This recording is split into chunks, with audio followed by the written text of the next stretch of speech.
আসসালামু আলাইকুম, সবাই কেমন আছেন? আমি রানী, আমার পেজ রানিস লিটল ওয়ার্ল্ড থেকে আবারও একটি নতুন ভিডিওতে আপনাদেরকে ওয়েলকাম করছি। আজকে আমি আপনাদের সাথে শেয়ার করছি কিভাবে আমি রুই মাছ ভুনা করি এবং কিছু গল্পও করব। আসলে মাছ ভুনা তো সব মেয়েরাই করতে পারে যারা টুকটাক বাসায় রান্নাবান্না করে, এটা আসলে দেখানোর কিছু নাই। আর আমি যেহেতু প্রপার রেসিপি ফলো করে কিছুই করি না, সো আমার মনে হয় না যে আমার রেসিপি দেখে কারোর কোনো উপকার হবে।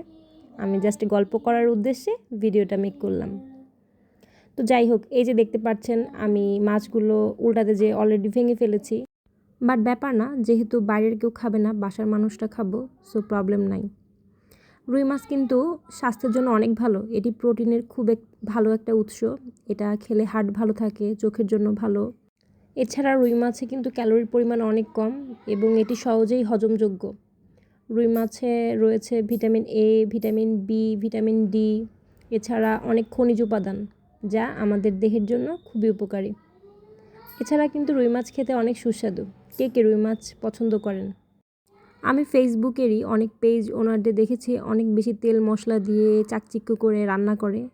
আসলে এত বেশি তেল মশলা ভিডিওর জন্য দেয়া একদমই ঠিক না, কারণ সেটা নিজেদেরই খাওয়া হয়।